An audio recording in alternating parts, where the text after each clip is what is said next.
주님의 이름으로 기도드렸습니다. 아멘. 함께 하나님 말씀 보시겠습니다. 우리에게 주신 하나님 말씀 예레미야서 8장 18절부터 22절까지 말씀입니다. 우리 한 절씩 우리 교독으로 봉독하겠습니다. 슬프다 나의 근심이여, 어떻게 위로를 받을 수 있을까? 내 마음이 병들었도다.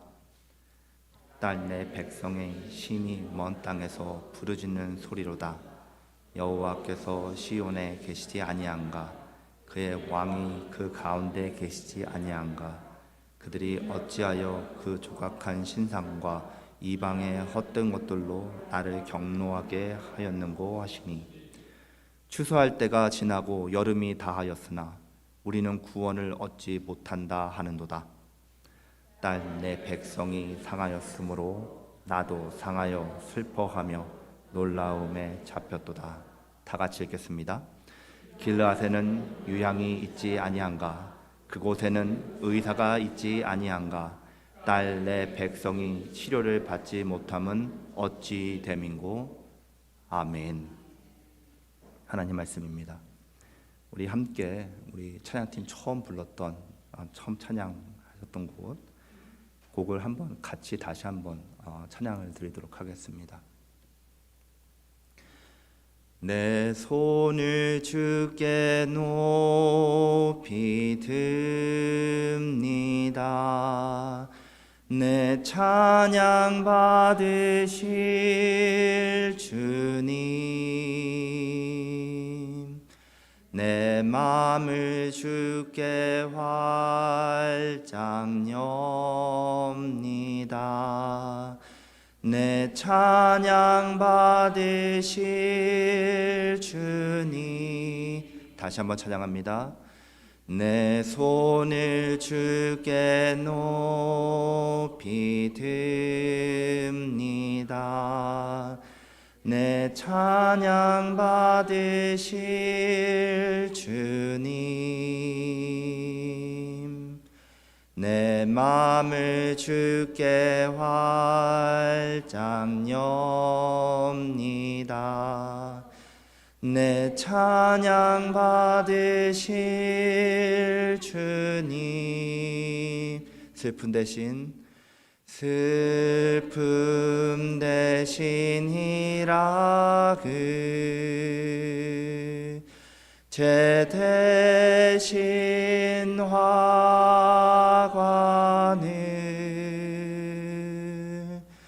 근심 대신 찬송을, 찬송의 옷을 주셨네. 슬픔 대신 희락을, 슬픔 대신 희락을, 죄 대신 화관을, 근심 대신 찬송을, 찬송의 옷을 주셨네. 찬송의 옷을 주셨네. 아멘. 제가 목회를 하면서 자주 듣는 말 중에 하나가 괜찮습니다입니다. 괜찮습니다. 목사님, 저는 괜찮아요. 이 말을 참 많이 듣는데요. 정말로 많이 듣습니다. 허리가 아프셔서 병원에 다녀오신 성도님, 다음날 전화드려서 어떻게 괜찮으십니까? 여쭤보면은 목사님 괜찮습니다. 이렇게 대답하세요. 괜찮으면 왜 병원에 가셨습니까? 물어보려고 하는데 차마 입은 안 떨어지고 괜찮으신가 보다 기도만 해드립니다. 자녀 문제 때문에 밤새 울고 오셔가지고 눈이 퉁퉁 부신 분에게 괜찮으십니까? 여쭤보면은 괜찮습니다 라고 대답하십니다. 회사에서 해고를 당하셨는데도 괜찮으십니까? 여쭤보면은 하나님의 뜻이 있으시겠죠? 괜찮습니다. 이렇게 웃으면서 인사하십니다. 저는 그 말을 들을 때마다 속으로 저분 정말로 괜찮지 않으실 텐데, 이런 생각을 합니다. 우리는 이상하게도 교회만 오면은 다 괜찮아지는 사람들입니다. 아프지 않은 척, 힘들지 않은 척, 상처 없는 척, 마치 교회가 눈물 금지 구역, 울면 큰일 나는 그런 곳이 된 것 같아요. 그래서 교회 파킹랏에 파킹을 하면서부터 대부분의 성도들이 가면을 하나씩 쓰고 들어옵니다.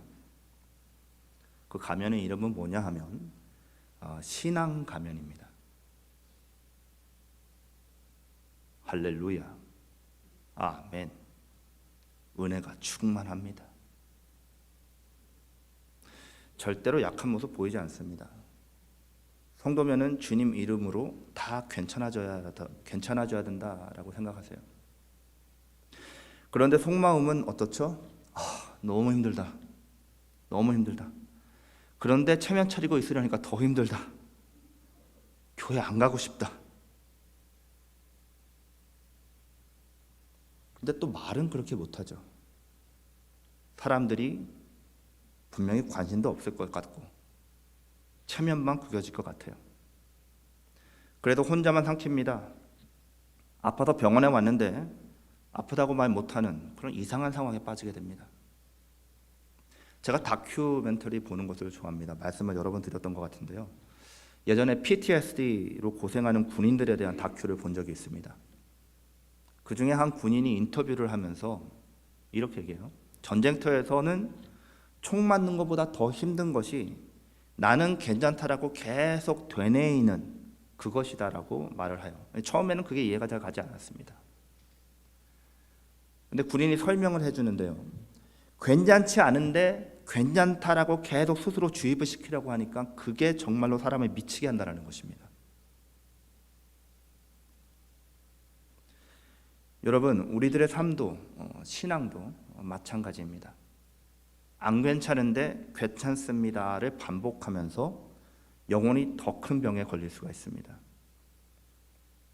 우리나라 속담에 우는 아이 뭐죠? 예. 어떤 이제 옛날에 우는 아이 그러니까 떡 하나 더 준다. 그게 아니죠. 우는 아이 젖 준다 그러잖아요. 아이들이 점잖게 어머니 제가 배가 몹시 고픕니다. 응애 응애 이렇게 우는 아이는 전혀 없습니다. 그냥 웁니다. 엉엉 울어요. 그러면 엄마가 달려옵니다. 왜요? 그 울음이 신호이니까 그렇습니다. 나 좀 살려주세요. 배고파 죽을 것 같습니다. 엄마. 이거 신호 보내는 거잖아요. 엄마 나 좀 들어달라고 외치는 소리입니다. 그런데 이상하게 우리는 하나님 앞에서 어른인 척을 합니다. 하나님 나 괜찮습니다. 저 견딜만 해요. 할만합니다. 이런 식으로 신앙생활을 해나갑니다. 환자가 정밀 검사를 다 마치고 캐스캔, MRI 다 마치고 어떤 상태에 있는 환자인지를 뻔히 아는 의사 앞에서 나 안 아픈데요? 괜찮은데요? 하는 것과 똑같습니다. 하나님은요, 우리의 삶 전체뿐만이 아니라 우리의 삶 내면 모든 것, 나타나는 현상들뿐만이 아니라 우리의 상처와 아픔과 결핍과 고통, 이 모든 것을 다 알고 계시는 분이십니다. 그런데 또 어떤 분들은 하나님이 아니라 하나님 앞에서는 울 수 있는데 사람들 때문에 채통을 지키느라 자존심 때문에 아파하지 않습니다. 너도 나도 다 아파서 병원에 찾아왔는데 다른 환자들 많다고 해가지고 안 아픈 척하는 것과 똑같습니다. 서로 눈치만 보고 있는 거죠. 여러분 성경을 가만히 보시면은요, 믿음의 사람들은 다 눈물의 사람들이었습니다. 다윗도 울었고요, 욥도 울었고요. 오늘 본문에 나온 예레미야 선지자는 별명이 있죠. 눈물의 선지자 아니에요? 심지어 예수님도 우셨습니다. 성경에서 가장 짧은 구절이 요한복음 11장에 나옵니다. 11장 35절 말씀에 예수께서 눈물을 흘리시더라 이렇게 얘기하세요. 이게 한국말로 풀어서 멋있게 얘기하니까 예수님이 눈물을 흘리시더라 이렇게 하지, 영어로는 딱 두 글자입니다. 두 단어입니다. Jesus wept. 이렇게 끝나요. 여러분, 예수님은 우시는데 우리는 무슨 이유로 아픈데도 버티는 걸까요? 그럴 필요가 있을까요? 우리가 예수님보다 더 강한가요? 아니죠.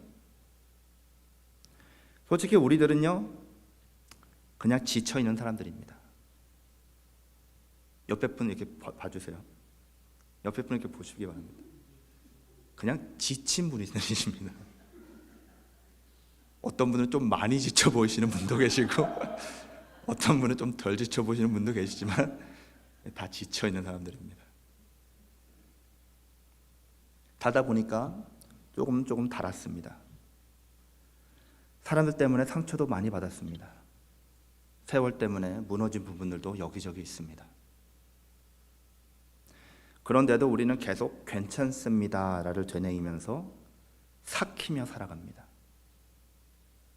목사니까, 장로니까, 팀장인데, 리더인데, 이럴 때 얘기할 때마다 꼭 빠지는 사람이 한 분이 있어가지고 그분도 넣으려고 합니다. 사모인데, 네, 저희 와이프만 보지 마시고 여기 앞에 사모님도 계십니다. 네. 그러면 사람 아닌가요? 사람 아니문이다 이건가요? 괜찮다고 계속 말하면서 정말 괜찮아지는 것처럼 그렇게 살아갑니다. 혹시 오늘 이 자리에도 겉은 멀쩡하지만 속은 무너진 분 계시지 않으신가요?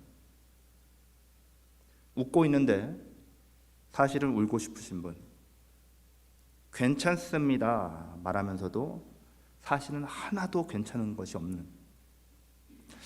근데 오늘 하나님께서 여러분들에게 말씀하십니다. 괜찮은 척하지 말아라.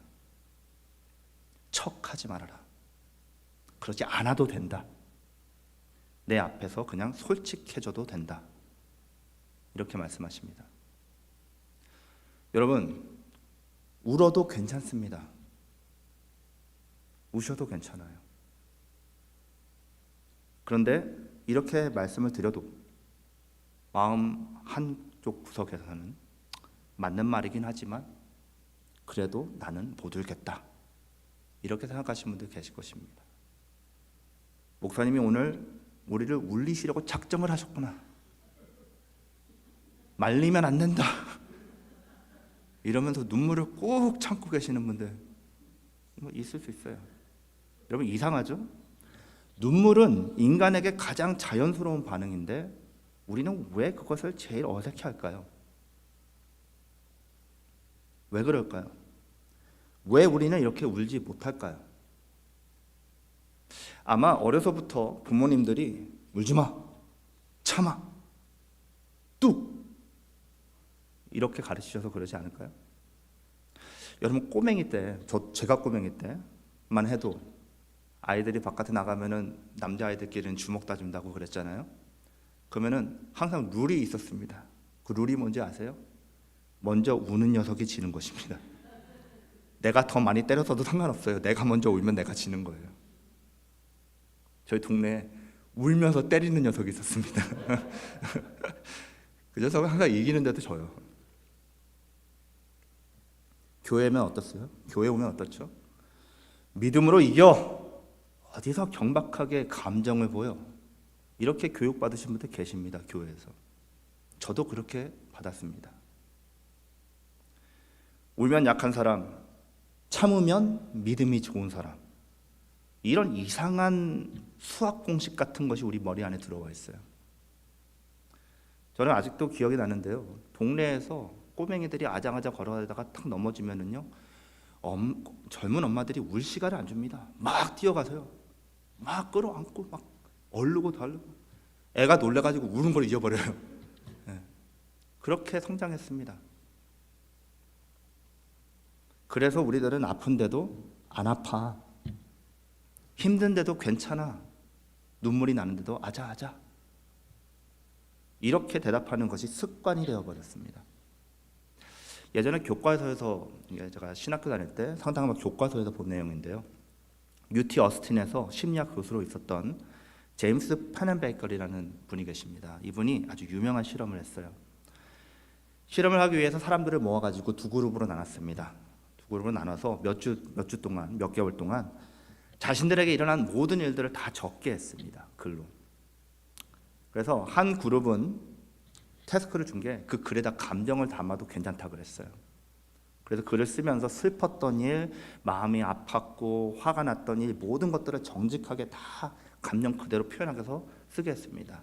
다른 한 그룹에게는 뭐라 했냐면은 팩트만 적으라고 그랬어요. 팩트만 적으라고. 그러니까 괜찮은 척을 하라는 거죠.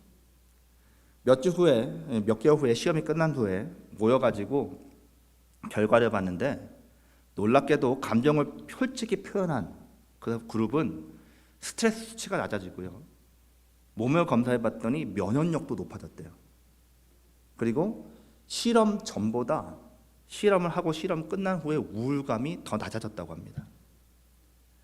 그런데 감정을 억누른 그룹은요, 몸도 마음도 더 악화가 됐대요. 실험 후에 페네베커 교수가 이렇게 결론을 내립니다. 감정을 억압하는 것은 몸과 마음을 병들게 하고 표현하는 것이 치유의 시작이다. 그러니까 여러분, 우는 것은요, 나쁜 것이 아니에요. 참는 것이 강한 것이 아닙니다. 솔직해야 건강해지는 것입니다. 하나님께서 사람을 그렇게 만드신 거예요. 눈물은 영혼의 배수구다라고 어떤 분이 얘기하셨죠? 흘려보내야 합니다. 막아놓으면 썩습니다. 우리는 잘 울지 못합니다. 참고 버티고 괜찮은 척을 합니다. 그런데 오늘 본문을 보시면 정말 의외의 장면이 나와요. 믿음이 좋은 사람이 무너지는 모습을 보여줍니다. 강해야 할 사람이 우는 것을 보여줘요. 하나님의 선지자 예레미야가 괜찮습니다. 까짓 믿음으로 이기면 되죠. 이렇게 얘기하지 않고요. 저 아파요 라고 하면서 웁니다. 18절 말씀입니다. 슬프다 나의 근심이요.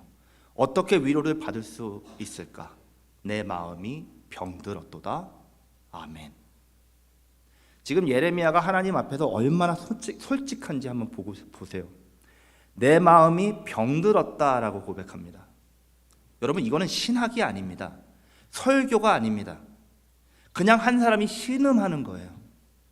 하나님, 저 지금 정말 너무 힘들어요 라고 말하는 것입니다. 우리는 선지자라고 하면은 너무 이렇게 거룩하게만 생각을 하죠. 믿음의 사람, 말씀의 대언자, 상황과 조건을 뛰어넘어서 하나님의 뜻을 외치는 사람들, 이렇게 생각합니다. 그리고 맞습니다. 그런데 동시에 그들도 사람입니다. 일하면 지치고요, 상처받으면 아프고요, 슬프면 눈물을 흘리면서 우는 사람들입니다. 그리고 성경은 그 사실을 숨기지 않습니다. 오히려 그대로 보여줍니다. 왜요? 믿음의 사람도 울 수 있다는 것을 가르쳐 주시기 위함입니다. 우리는 믿음이 좋으면 안 아플 것이다 라는 이상한 생각이 우리 마음에 있어요. 여러분, 슬픔과 아픔, 이 어려움들을 은혜로 뛰어넘는다 라고 얘기하잖아요. 은혜로 뛰어넘는 거야. 근데 그게 무슨 뜻일까요? 은혜로 뛰어넘는 게 무슨 뜻일까요? 그런 감정을 느끼지 않는다라는 뜻입니까? 그건 착각입니다. 아니에요. 믿음이 깊어도 아플 때가 있습니다. 기도를 해도 눈물이 날 때가 있고요, 마음이 무너진 채로 예배로 나올 때가 있습니다. 그런데 그것이 실패가 아니라는 거예요. 그냥 우리가 인간이라는 뜻입니다. 신앙을 감정 제거, 감정 마비 이런 식으로 생각하고 나가면 안 돼요. 너무 오버하는 건 문제죠. 그렇죠? 너무 오버하는 건 문제있죠. 하지만 하나님께서는 예배와 찬양과 기도와 우리의 삶을 통해서 우리의 감정도 받으시기를 원하세요. 신앙은 아픈 마음을 하나님께 들고 나아가는 것입니다. 괜찮은 척 나오는 것이 아니라 아픈 마음을 들고 나오시는 거예요. 시편 51편 17절에서 이렇게 고백합니다. 하나님께서 구하시는 제사는 뭐예요? 상한 심령입니다. 성경은 솔직한 사람을 신앙의 모델로 세우지 강한 척하는 사람을 신앙의 모델로 세우지 않습니다. 예레미야는요, 위대한 사람으로서 지금 울고 있는 것이 아니라 그냥 더 이상 버틸 수 없어서 우는 거예요. 그리고 바로 거기서 하나님의 치유가 시작되는 것입니다. 잘 버티는 사람이 회복되는 것이 아니라 여러분, 잘 우는 사람이 회복되는 것입니다. 강한 척하는 사람은 병자가 아니기 때문에 의원이 필요치 않다. 이것이 예수님의 진단이잖아요. 사람은 무너지지 않으면 하나님을 붙드는 자리로 나아가지 않는 존재들입니다.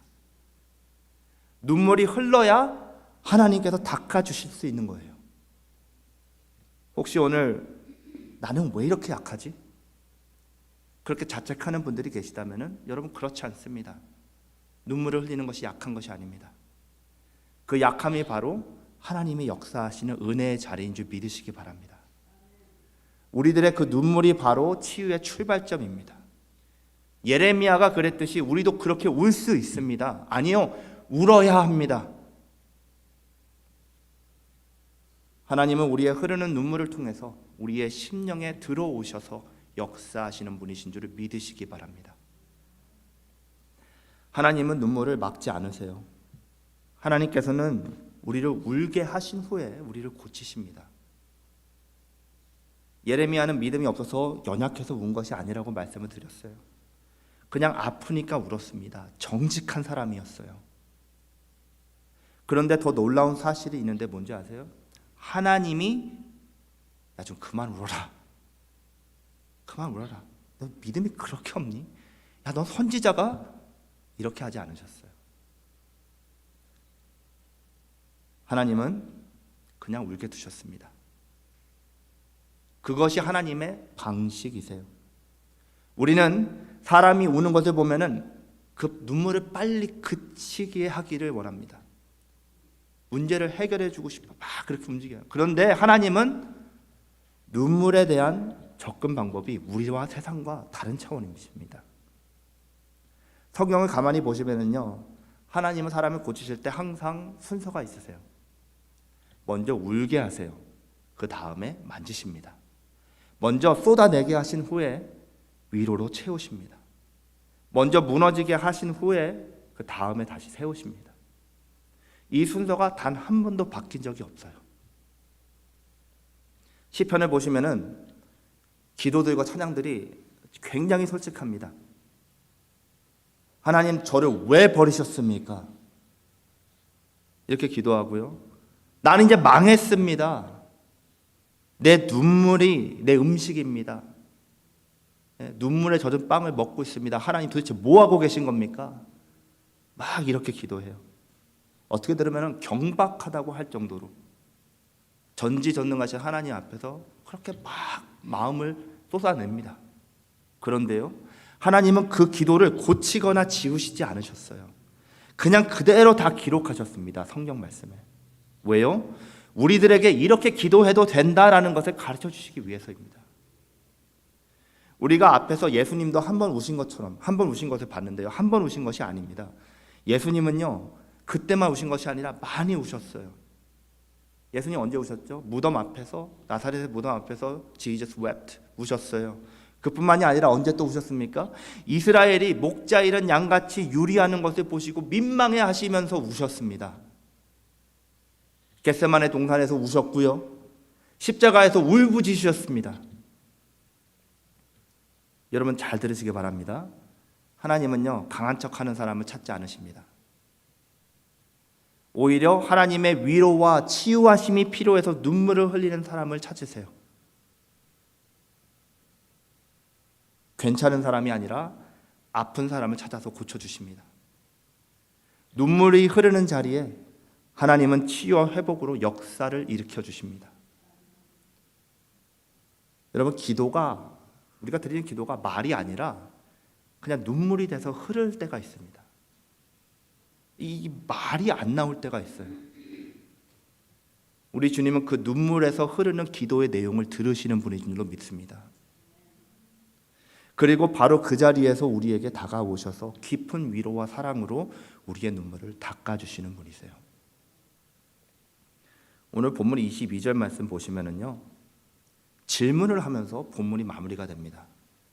길르앗에는 유향이 있지 아니한가? 그곳에는 의사가 있지 아니한가? 딸 내 백성이 치료를 받지 않으면 어쩌민고? 라고 하면서 본문이 기록되어 있는 예레미야 8장이 마무리가 됩니다.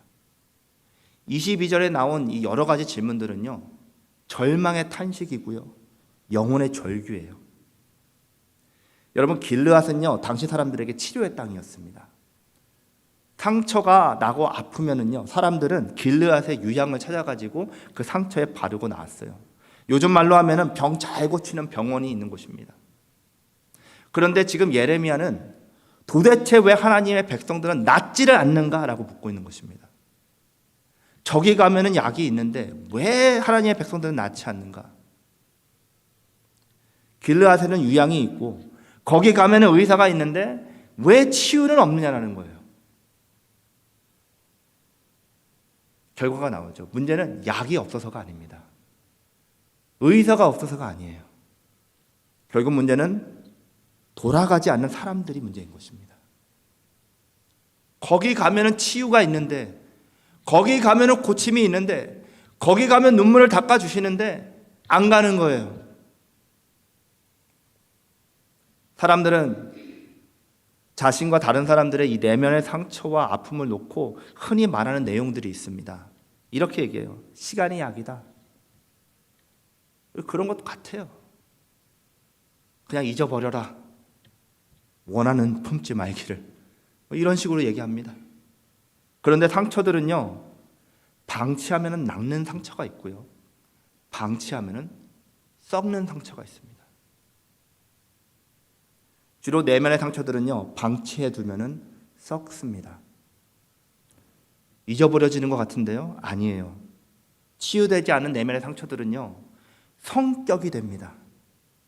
그리고 관계에서의 영향을 미칩니다. 또 우리 삶의 방향을 병들게 합니다. 울지 않으면은요, 굳어지고요, 굳어지면은 병이 되고요, 병이 되면은 영혼이 무너지게 됩니다. 그래서 하나님은요, 오늘 우리를 나에게로 오라라고 초대하세요. 여기 치유가 있는데, 여기 약이 있고, 여기 의사가 있는데 나에게 오라, 이렇게 말씀하십니다. 겉으로 웃고 있지만 외로운, 기도는 드리지만 공허한, 믿는다고 하면서 지쳐있는 우리들을 초대하셔서 왜 혼자 버티는지, 왜 주님께로 나오지 않는지 물으십니다. 여러분, 오늘 말씀의 결론은 이거예요. 길르앗에는 약이 있습니다. 거기에는 의사가 있습니다. 하나님께는 분명히, 그리고 반드시 길이 있습니다. 십자가가 그 증거잖아요. 우리를 고치시려고 하나님이 직접 의사가 되셔서 내려오셨습니다. 그래서 우리의 상처를 싸매시려고 예수님이 대신해서 상처를 입으셨어요. 우리를 살리시려고 주님이 피를 흘리셨어요. 치유는 멀리 있지 않습니다. 복음 안에 있고요, 십자가 아래에 있는 줄 믿으시기 바랍니다. 그리고 눈물로 시작되는 거예요. 왜요? 눈물을 흘리는 사람은 길르앗으로 의사를 만나기 위해서 나아가는 사람들이기 때문입니다.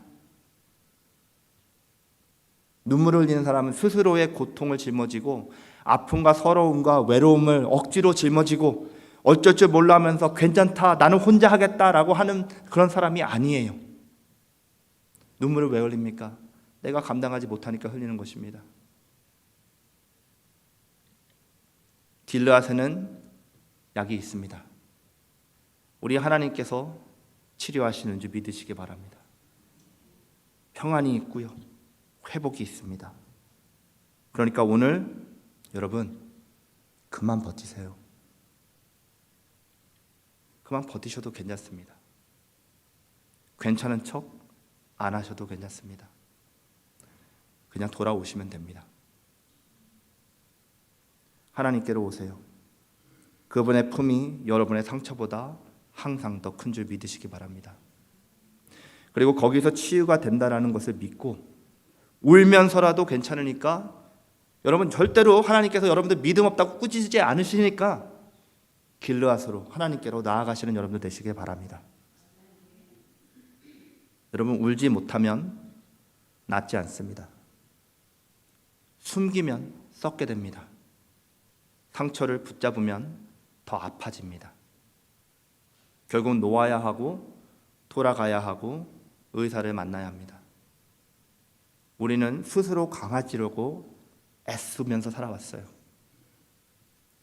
믿음 좋은 사람처럼 보이려고 울음을 삼켰습니다. 그런데 하나님은 강한 척하지 말고 내 앞에서 그냥 있는 그대로 아파해도 된다라고 말씀하십니다. 여러분, 믿음은 강한 척이 아니라 하나님께 기대는 것입니다. 신앙은 우리의 힘으로 버티는 것이 아니라 하나님께 맡기는 것이고요.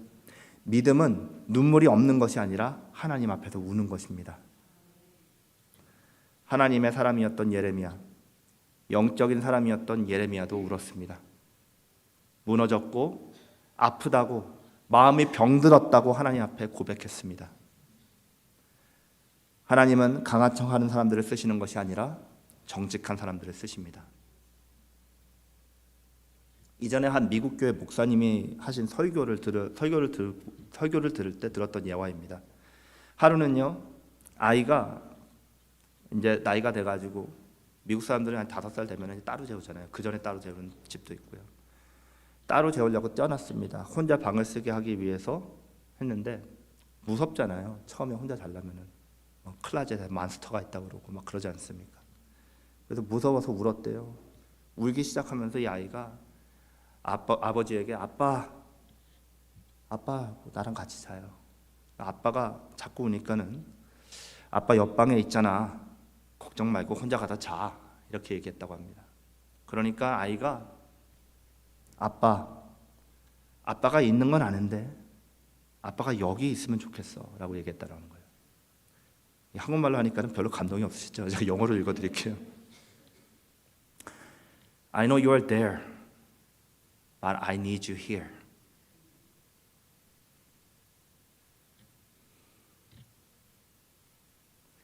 I know you are there, but I need you here.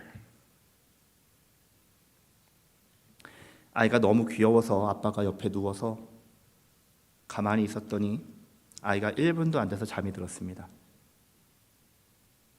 왜죠? 조금 전까지만 해도 울었는데 설명이 필요 없죠. 아버지의 존재만으로 충분한 것입니다. 그 아버지의 임재에 자신을 기대는 순간 아들이 필요했던 모든 것이 다 충족되면서 잠을 1분 만에 잘 수 있었던 거예요. 여러분, 우리도 아버지만 있으면 됩니다. 그 아버지가 계신, 우리를 깊이 위로하셔서 상처를 싸매주시고 아픔을 고쳐주실 수 있는 아버지가 계신 길르앗으로 나아가기 바랍니다. 눈물은 실패가 아니고 상처는 수치가 아닌 것을 기억하시기 바랍니다. 눈물은 치유의 시작이고 상처는 하나님께서 만지실 자리입니다. 그리고 십자가는 하나님이 이미 우리보다 더 많이 우셨다는 증거입니다. 주님이 먼저 아프셨고 그래서 우리는 살 수 있었습니다. 주님이 먼저 찢기셔서 우리가 고침을 받을 수 있었습니다. 길르앗에는 분명히 약이 있습니다. 우리 주님께는 반드시 방법이 있는 것을 기억하시기 바랍니다. 그러니 이제 참지 않으셔도, 버티지 않으셔도, 혼자 해결하려고 노력하지 않으셔도 괜찮습니다. 여러분, 괜찮지 않으셔도 괜찮습니다. 하나님께 그냥 내려놓으세요. 그분의 품이 우리의 삶의 가장 안전한 자리입니다. 그분 안에서 눈물이 기도가 되고, 기도가 치유가 되고, 치유가 새로운 삶이 되는 줄 믿습니다. 울어도 됩니다. 울어도 괜찮습니다. 주님 앞에서는 괜찮지 않아도 괜찮습니다. 길르앗에는 항상 우리의 영혼의 의사이신 주님이 기다리고 계십니다. 그분 앞에 달려나가서 그분의 품에 안겨서 회복과 치유를 누리시는 우리 사랑하는 성도님들 될 수 있기를 예수님의 이름으로 축원드립니다. 함께 기도하시겠습니다. 사랑과 자비가 풍성하신 하나님 아버지, 오늘 말씀을 통해 우리의 마음을 조용히 비추어 주시니 감사드립니다. 우리는 그동안 강한 척하면서 괜찮은 척하면서 버텨왔습니다. 아파도 웃었고 힘들어도 괜찮습니다라고 말하면서 우리의 눈물을 숨겨왔습니다. 하나님 앞에서도 숨겨왔습니다. 마치 다 보시는 아버지 하나님께서 안 보시는 것처럼 그렇게 생각하며 살았습니다. 그러나 하나님, 저희들 사실은 너무 많이 지쳐 있습니다. 많이 아픕니다. 우리 마음 깊은 곳에는 아직도 만지지 못한 상처들이 남아 있습니다.